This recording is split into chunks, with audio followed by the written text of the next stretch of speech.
बहुसंख्यक जनता के तार शिक्षा से और समाज में आगे बढ़ पाने की संभावना से लगातार बेशर्मी से इस सरकार द्वारा काटे जा सके। कि एक बहुसंख्यक हिस्सा जो जनता का है वो 8वीं के बाद ही सरकारी शिक्षा से बेदखल हो जाने के लिए क्यों मजबूर है। नई शिक्षा नीति, न्यू एजुकेशन पॉलिसी 2020 की हम बात करें, जो असल में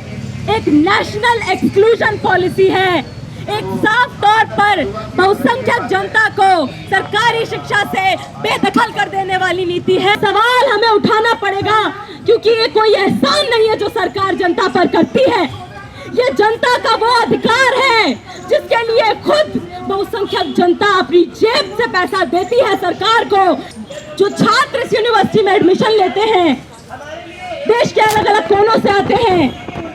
ऐसे ऐसे इलाकों से आते हैं जहां पर हिंदी भाषा नहीं बोली जाती है, उनको मजबूर किया जा रहा है कि आपको कंपलसरी हिंदी का पेपर देना पड़ेगा। इंग्लिश के ऑप्शन को खत्म कर दिया गया है। आज 3 जनवरी है।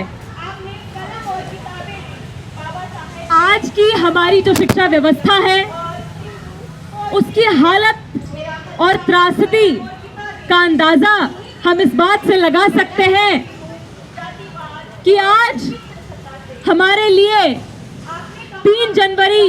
बहुसंख्यक जनता के लिए, बहुसंख्यक महिलाओं के लिए, बहुजनों के लिए क्या मूल्य रखता है। आज हमारी सरकारें, हमारी शिक्षा व्यवस्था हमें ये बताती है कि हम अमृतकाल के एक भारतवर्ष में जी रहे हैं,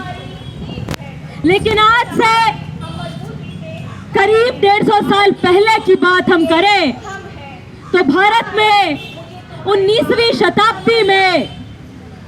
ठीक उसी तरह जिस तरह अंतर्राष्ट्रीय स्तर पर यूरोप में, जर्मनी में मजदूरों के, महिलाओं के, शोषितों के जो आंदोलन लामबंद हो रहे थे, उन्हीं के साथ साथ उसी तर्ज पर, उससे और ज्यादा अग्रसर तौर पर हमारे भारत में 19वीं शताब्दी के दूसरे हिस्से में सावित्रीबाई फुले, ज्योतिबा फुले जैसे क्रांतिकारी, जो बहुसंख्यक जनता है, जो पिछड़ी हुई जनता है, जो महिलाएं हैं, जो वंचित समुदाय से लोग आते हैं, उनके अधिकारों के लिए, उनके बुनियादी शिक्षा के अधिकार के लिए, बराबरी के अधिकार के लिए एक साथ मिलकर संघर्ष करते हुए हमें आज दिखते हैं। आज कई बार यह सवाल उठता है कि भारत में जिसको आजादी की लड़ाई कही जाती है, जिसको आजादी का संघर्ष कहा जाता है, उस संघर्ष में, बहुसंख्यकों के उन्मूलन के संघर्ष में, महिलाओं के उन्मूलन के संघर्ष में अक्सर महिलाओं की जो अगुवाई देखी जाती है, उसमें 20वीं शताब्दी में कई महिलाएं जैसे एनी बेसेंट, उन्हें देखा जाता है 1917 में ऑल इंडिया कांग्रेस की कैलकाटा सेशन की प्रेसिडेंट बनती हैं। पर उसी समय बहुसंख्यक जनता से यह बात छुपाई जाती है कि सन 1893 में सत्यशोधक समाज के अधिवेशन की पहली, भारत की पहली महिला अध्यक्ष सावित्रीबाई फुले बनती है। और इस देश में, भारत में, हिंदुस्तान में ना सिर्फ महिलाओं के लिए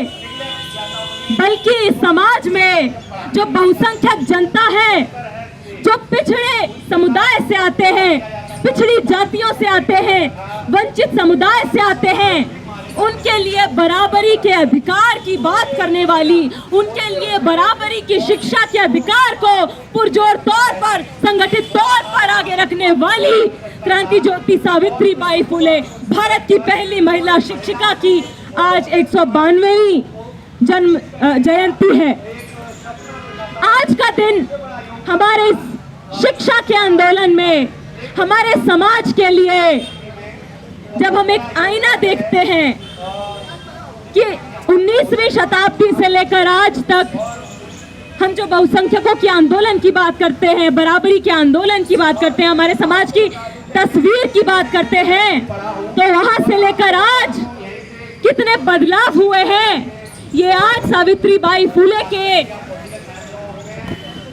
जन्म बर्थ एनिवर्सरी पर हमें देखना, समझना और उसका आकलन करना बहुत महत्वपूर्ण हो जाता है। हम एक ऐसे समाज में रहते हैं साथियों, जहां पर हमें कोई भी अधिकार इस समाज, इस व्यवस्था, इस सरकार की दरियादिली से नहीं मिला है। आज हम महिलाएं बहुत सारे इस यूनिवर्सिटी के अंदर, इस देश भर की यूनिवर्सिटीज के अंदर, स्कूलों के अंदर जो वंचित समुदाय से आने वाले छात्र और महिलाएं पढ़ पा रहे हैं, वो सिर्फ इसलिए क्योंकि सावित्रीबाई फुले, ज्योतिबा फुले, फातिमा शेख जैसे असंख्य लोगों ने मिलकर के समान शिक्षा, बराबरी के अधिकार की जंग को हर सदी में, हर दशक में अपने अंदर की क्रांति की ज्योत से जलाए रखा। और उसके लिए आज भी हमारे समाज का एक बहुसंख्यक हिस्सा लगातार बराबर शिक्षा के अधिकार के लिए संघर्षरत है।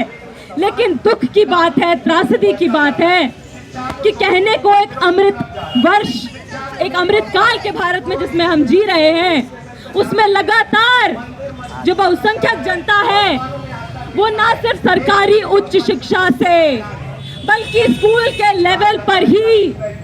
सरकारी वित्त पोषित शिक्षा प्रणाली से बार बार लगातार दूर ढकेले जाने के लिए मजबूर है। इसी यूनिवर्सिटी की अगर हम बात कर ले तो आप ये साफ देख सकते हैं कि आज भी जो सफाई का काम हमारे यूनिवर्सिटीज के अंदर करते हुए दिखते हैं, वो बहुसंख्यक लोग पिछड़ी जाति से आते हैं। ऐसा क्यों? साथियों, आज सावित्रीबाई फुले की बर्थ 192nd बर्थ एनिवर्सरी पर यह सवाल उठाया जाना बहुत जरूरी है कि तथाकथित आजादी के 60 वर्ष हो चुकने के पूर्व के बाद भी आज ऐसा क्यों है कि एक बहुसंख्यक हिस्सा जो जनता का है वो 8वीं के बाद ही सरकारी शिक्षा से बेदखल हो जाने के लिए क्यों मजबूर है। नई शिक्षा नीति, न्यू एजुकेशन पॉलिसी 2020 की हम बात करें, जो असल में एक नेशनल एक्सक्लूजन पॉलिसी है, एक साफ तौर पर बहुसंख्यक जनता को सरकारी शिक्षा से बेदखल कर देने वाली नीति है, उसकी हम बात करें साथियों, तो आलम यह है आज कि हमारे देश की शिक्षा नीति, जिसकी दिशा ये होनी चाहिए थी कि इस दिशा में नीतियां बनती कि और ज्यादा जो बहुसंख्यक जनता है, चाहे वो महिलाएं हो, चाहे वो अल्पसंख्यक समुदाय से आने वाले लोग हो, चाहे वो दलित आदिवासी परिवारों से आने वाले लोग हो, चाहे वो सरकारी स्कूल से आने वाले जो बहुसंख्यक छात्र हैं हमारे समाज के वो हो, उनके लिए और ज्यादा इंक्लूसिव और एक्सेसिबल एजुकेशन पॉलिसी की हमें जरूरत थी। लेकिन हमें क्या मिलता है? हमें मिलता है 2020 के लॉकडाउन में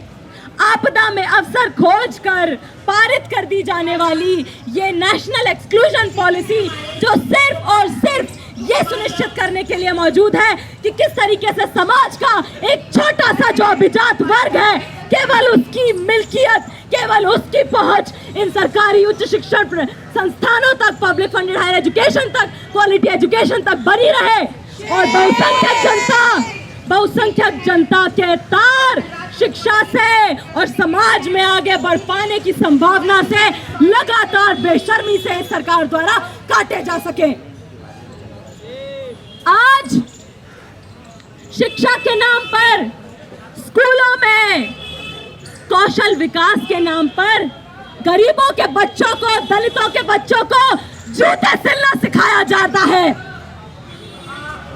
चमड़ा सिलना सिखाया जाता है। और वहीं जो अमीरों के बच्चे हैं, जो बड़े बड़े प्राइवेट स्कूल जाते हैं, अंबानी इंटरनेशनल स्कूल जाते हैं, दून, डीपीएस, जीडी गोयनका, इस तरह के बड़े बड़े स्कूल जाते हैं, सिर्फ उनके इंटरेस्ट को, उनके हक को केंद्र में रखकर आज की एजुकेशन पॉलिसी बनाई जाती है। दिल्ली विश्वविद्यालय की हम बात करें तो नई शिक्षा नीति 2020 को, जिसको अपनी पूरी स्पिरिट के साथ ये यूनिवर्सिटीज और ये एजुकेशन सिस्टम लागू करने पर आमादा है, उसका खामियाजा हम ये देखें तो हमें पता चलेगा कि एक बहुत छोटा हिस्सा वंचित समुदाय से आने वाले छात्रों का, सरकारी स्कूल से आने वाले छात्रों का, जो दिल्ली यूनिवर्सिटी तक और बाकी पब्लिक फंडेड यूनिवर्सिटीज तक पहुंच पाता था, अब वो हिस्सा भी इन यूनिवर्सिटीज तक, इन पब्लिक फंडेड यूनिवर्सिटीज तक, कॉलेजेस तक पहुंच पाने में असक्षम महसूस करता है। और जो बहुसंख्यक जनता है, जो बहुसंख्यक छात्र सरकारी स्कूल से आते हैं, उनकी हालत बद से बदतर हो चुकी है। आज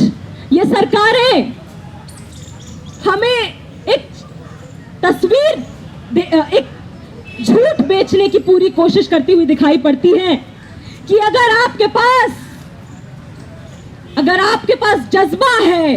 अगर आप पढ़ना लिखना चाहते हैं, तो आप एक छोटे से फोन के स्क्रीन के अंदर, एक 8x8 के कमरे के अंदर भी रहकर स्टीफेंस कॉलेज में पहुंचने वाले छात्र के बराबर की पढ़ाई कर सकते हैं। पर क्या ये सच है? साथियों, कितना आगे बढ़ पाए हैं हम 19वीं शताब्दी से आज तक, इसका अंदाजा इस बात से लगाया जा सकता है कि आज भी एक बहुसंख्यक जनता सरकारी स्कूल से आने वाले छात्रों का, इस समाज का 12वीं के बाद, यहां तक कि 8वीं के बाद मजबूर है शिक्षा व्यवस्था से ढकेले जाने के बाद इनफॉर्मल मोड ऑफ एजुकेशन, यानी कि अनौपचारिक शिक्षा की तरफ ढकेले जाने के लिए। इस दिल्ली विश्वविद्यालय के अंदर ही जो बहुसंख्यक छात्र हैं, जो रेगुलर की सीट पाने का, रेगुलर कॉलेज में दाखिला लेने का सपना देखकर यहाँ पर अप्लाई करते हैं साल दर साल, लेकिन त्रासदी ये है कि उन्हें बेशर्मी के साथ हर साल SOL, इग्नू और बाकी अन्य दूरस्थ शिक्षण संस्थानों में ढकेला जाता है और उन्हें ये संदेश दिया जाता है कि यहाँ पर आप इस समाज में सस्ता मजदूर बनने के लिए मजबूर होते रहिए। इस सरकार की, शिक्षा व्यवस्था की और इस समाज की, जो बहुसंख्यकों की, बहुजनों की शिक्षा के प्रति जो जिम्मेदारी होनी चाहिए, वो अब इस सरकार की जिम्मेदारी नहीं। साथियों, आज ये सवाल उठाना जरूरी है कि क्यों ये सरकार, ये राज्य, ये जिम्मेदार है बहुसंख्यक जनता की शिक्षा के लिए। ये सवाल हमें उठाना पड़ेगा क्योंकि ये कोई एहसान नहीं है जो सरकार जनता पर करती है। ये जनता का वो अधिकार है जिसके लिए खुद बहुसंख्यक जनता अपनी जेब से पैसा देती है सरकार को, इसलिए कि बहुसंख्यक जनता के बच्चों को पढ़ाया जा सके, ना कि सिर्फ और सिर्फ अभिजात वर्ग के एक छोटे से हिस्से को केंद्र में रखकर केवल उनके अच्छे दिन लाने के लिए लगातार शिक्षा नीति, हर तरह की नीति को बनाया जाए। इस यूनिवर्सिटी के अंदर अगर हम नई शिक्षा नीति की, जो अभी तक नीतियां लागू की गई हैं, उनकी बात करें तो बेशर्मी से 2022 में दिल्ली विश्वविद्यालय ने सबसे आगे बढ़कर FYUP को लागू किया है। इस 4 ईयर प्रोग्राम को, जो कि 2014 के दौरान छात्रों ने और जो हमारे समाज की संघर्षशील ताकतें, उन्होंने मिलकर उसको वापस करवाया, उसको दोबारा से, ये वही बेशर्म सरकार है जो उस समय तो FYUP का विरोध करती है, पर अपने काल के अंदर उसी छात्र विरोधी नीति को वापस लाती है, ये कहकर कि इसमें आपके पास मल्टीपल एंट्री एग्जिट पॉइंट होंगे। आप चाहें तो फर्स्ट ईयर में एग्जिट कर सकते हैं, सेकेंड ईयर में एग्जिट कर सकते हैं, थर्ड ईयर में कर सकते हैं, और अगर आपके पास पैसा है, संसाधन है, पढ़ लिख सकने की, फीस देकर पढ़ लिख पाने की आपके पास औकात है, सिर्फ तभी आप 4 साल का पूरा कोर्स करके डिग्री पाने के लायक हैं। साथियों, इस समाज का वो हिस्सा, वो बहुसंख्यक हिस्सा जो सरकारी स्कूल से आता है, जिसके पास बड़ी बड़ी कोचिंगों में पैसा दे पाने के लायक पैसा नहीं है, जिसके पास बड़े बड़े प्राइवेट स्कूलों की फीस दे पाने की हैसियत नहीं है, वो हिस्सा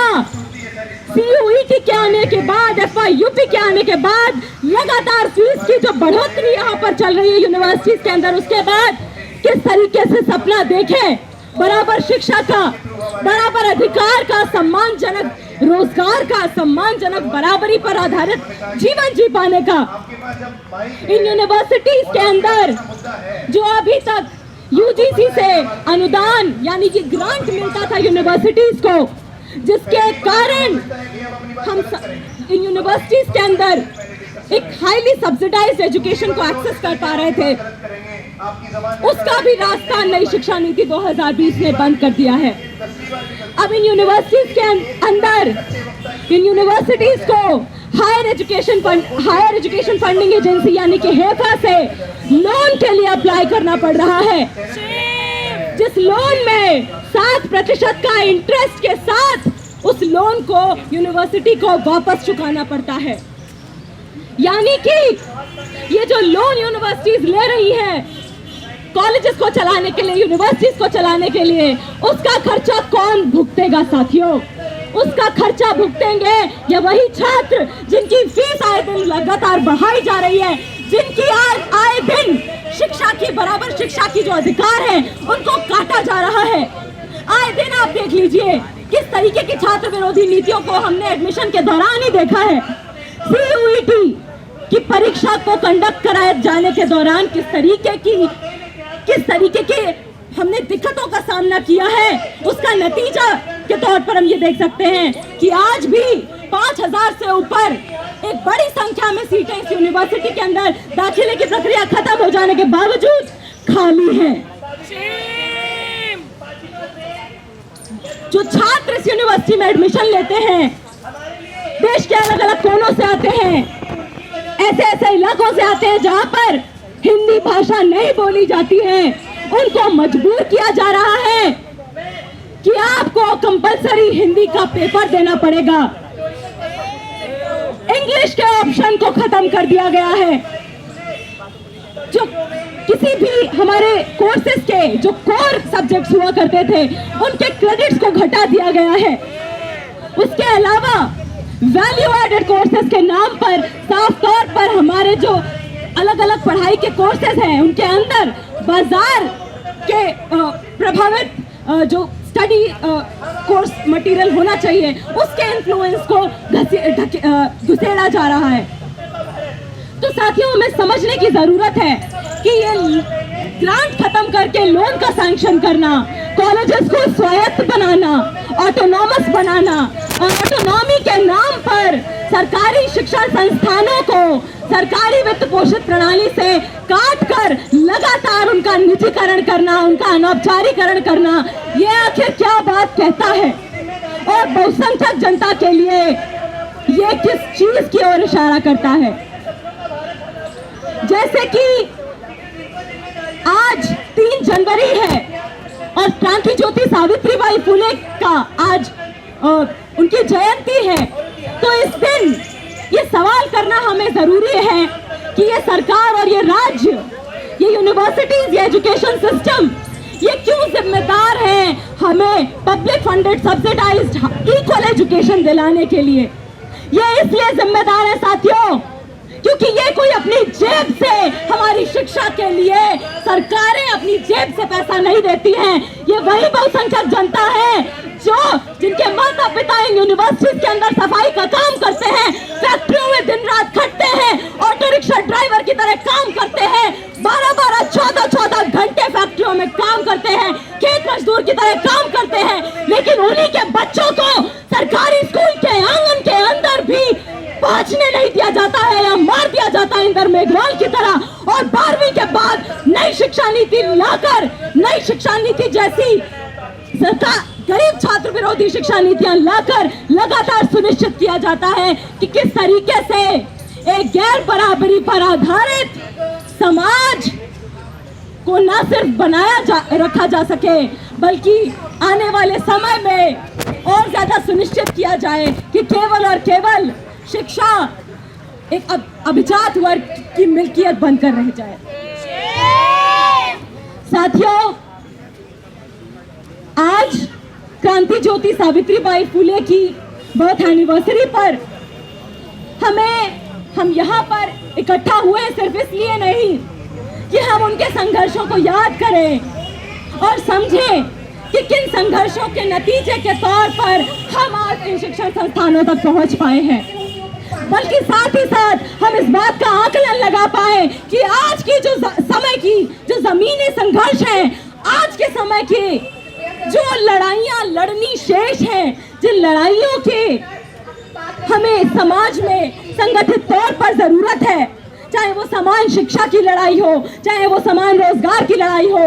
उनके लिए हमें आज भी एक साथ आकर संघर्ष करना पड़ेगा। क्योंकि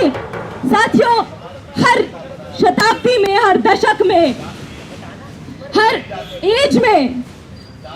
लोगों को एक साथ आकर अपने हक की, अपने हिस्से की आजादी, अपने हिस्से के बराबरी के अधिकारों के लिए खुद ही उठकर संघर्ष करना पड़ता है। और इसके लिए हमारा इतिहास और क्रांति ज्योति सावित्रीबाई फुले साफ तौर पर हमारे लिए एक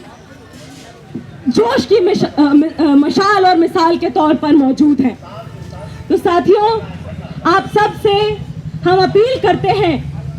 कि इस यूनिवर्सिटी में दाखिला लेकर और केवल public funded higher education, subsidised education हासिल करके यहाँ से निकल जाना हमारा मकसद नहीं होना चाहिए, क्योंकि हम इस पब्लिक फंडेड हायर एजुकेशन के बेनिफिशियरी हैं। इसीलिए हमारे लिए और ज़्यादा महत्वपूर्ण हो जाता है कि हम एक ऐसा यूनिवर्सिटी सिस्टम, एक ऐसा एजुकेशन सिस्टम अपने पीछे छोड़कर जाएं जो और ज्यादा एक्सेसिबल हो, और ज्यादा इंक्लूसिव हो, बहुसंख्यक छात्रों के लिए, बहुजन जनता के लिए, महिलाओं के लिए, पिछड़े समुदाय से आने वाले लोगों के लिए और ज्यादा एक्सेसिबल हो, और ज्यादा इंक्लूसिव हो, उनके लिए बराबरी का अधिकार और बराबरी की अपॉर्चुनिटी प्रोवाइड करने वाला एक प्लेटफॉर्म, प्रोवाइड करने वाला एक एजुकेशन सिस्टम हो। उस तरीके का शिक्षा व्यवस्था हम छोड़कर जाएं, सिर्फ तभी हम कह पाएंगे कि हम एक सफल छात्र हैं, एक सफल नागरिक हैं और एक सफल इंसान हैं।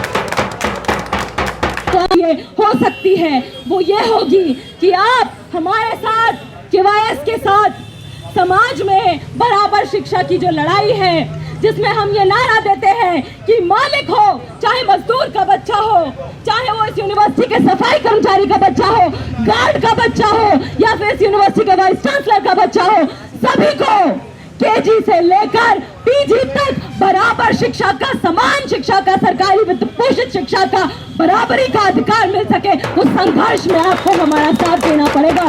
और उसके लिए हम आपसे आह्वान करते हैं कि आइए हमारे संघर्ष में जुड़िए, आइए KYS से जुड़िए और ये सुनिश्चित करिए कि ये जो विशेषाधिकार आपको इस यूनिवर्सिटी के अंदर मिल रहे हैं, ये विशेषाधिकार आने वाले समय में आपके विशेषाधिकार सिर्फ तभी बने रह पाएंगे जब हम उस संघर्ष का हिस्सा बनेंगे, जिसमें यह विशेषाधिकार सभी जनता के अधिकार के रूप पर हमें दिखे, ना सिर्फ एक छोटे से हिस्से के विशेषाधिकार के तौर पर दिखे।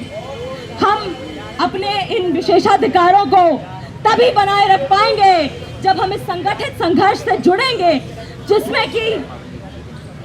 KG से लेकर PG तक, प्राइमरी एजुकेशन से लेकर हायर एजुकेशन तक सभी के लिए समान इक्वल पब्लिक फंडेड एजुकेशन के राइट के लिए हम एक साथ संगठित तौर पर संघर्ष करें। और सिर्फ तभी सच्चे मायनों में हम क्रांति ज्योति सावित्रीबाई फुले, ज्योतिबा फुले, भगत सिंह के सपनों के भारत को बना पाएंगे और एक बराबरी, शोषण मुक्त, गैर बराबरी मुक्त समाज की ओर हम बढ़ पाएंगे। इनकलाब जिंदाबाद।